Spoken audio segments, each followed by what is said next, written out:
Conference basketball tournaments are underway. ISU alumni are receiving big honors, and Twitter freaked out over an NFL trade. Welcome back to sports. I'm Lane Hankins. Survive and advance, the motto for most basketball teams in March. And that's just what the Redbird basketball team did last night in St. Louis. On day one of the Missouri Valley Tournament, ISU defeated Evansville 65-60. Senior Phil Fain and Malik Yarborough led the way for the Redbirds. Yarborough was the game's top scorer with 19 points, while Fain put up a double-double with 17 points and 10 rebounds. The Birds will play the number 2 seed Drake tonight at 6 p.m. Julie Martin and Alfonso Serna are in St. Louis reporting for TV 10. And sticking with basketball, Illinois State has a new Hall of Famer. Women's basketball legend Christy Cerrone was inducted into the Missouri Valley Conference Hall of Fame this morning in St. Louis during one of the festivities for the men's conference tournament. And to go along with all of our anniversary footage, check out what we found for Cerrone. She's the one and only Christy Cerrone.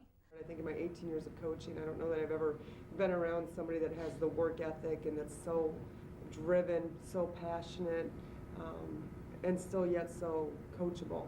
The two-time Missouri Valley Player of the Year is the conference's active leader in 3 main statistical categories: 650 assists, 244 steals, and with this shot, Christy achieved another milestone as her 28 points made her Illinois State's all-time leading scorer, now with 2,020 career points. And speaking of women's basketball, the Redbirds were in Iowa last night for a tough battle with conference leader Drake. They fell to the Bulldogs 88-61. And Christy Cerrone isn't the only ISU alumni being honored this weekend. Kurt Pegler will be receiving the Distinguished Media Service Award from the IHSA at halftime of the Peoria Sectional Championship tonight. And don't worry, we found some old footage of him from his TV 10 days. Let's take a look at that. When the baseball squad travels to the University of Illinois tomorrow, it will be taking with it the conference's top athlete of the week. ISU shortstop Frank Mastari has been named the Missouri Valley Conference Spring Sports Athlete of this past week. So to remedy this, the media has announced its all-MVC squad, and there's a Redbird on it. Baseball season, we really didn't get a chance to talk a little bit about our predictions, so I'm going to put it to you again. We'll start with the National League East. We both like the Mets. Why do you like New York? You got to like the Mets because of their great Dr. K. The man on the mound is unbelievable. The second week of April, and new volleyball coach Julie Morgan already is finished with her recruiting for the fall. We are closing the doors on the 1986-87 men's basketball year, a very successful year when you look back at it. That's right. Last Wednesday at this time, the Sportsmakers crew, myself included, was down in St. Louis for the Missouri Valley Conference tip-off. We've got a ton of MVC news in the half hour. The ISU softball team is wrapping up its non-conference slate with a final tournament down in Florida for the Florida Atlantic Florida International Parents Weekend Tournament. The Redbirds will play 3 doubleheaders. The first is underway in Miami right now against North Dakota State, and right after that against Purdue.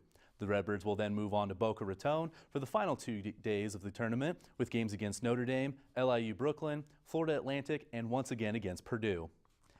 And this afternoon, the ISU baseball team will begin their toughest test of the season down in Nashville, Tennessee, when the Redbirds play a first of 3-game series with the #1 team in the nation, Vanderbilt. The Commodores have been one of the best baseball teams in the NCAA for several years, and the last time these two teams played, well, the Commodores swept the Redbirds in a 3-game series.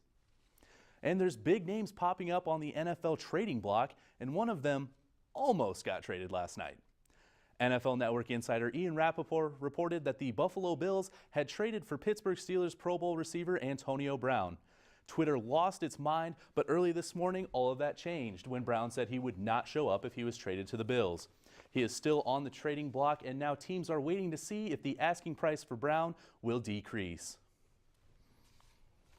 So I want to talk about that. Kurt Pegler talked about going down to MVC at that time for the tournament, and now we're down there. So it seemed like it really matched up when looking through that archive footage. Yeah, I got a good clip of him there, and I loved the glasses on him there and that really blonde hair. It really brought him out in that. I love the sets, too, as we go through our 45th anniversary for TV 10. They look phenomenal. Well, thank you, Lane, for doing that for us. After the break, we take a final look at your weekend weather forecast. And hello, Lego Brick Road. All in all, it's just another Lego brick in the wall. We'll see what kids are building at the Normal Library.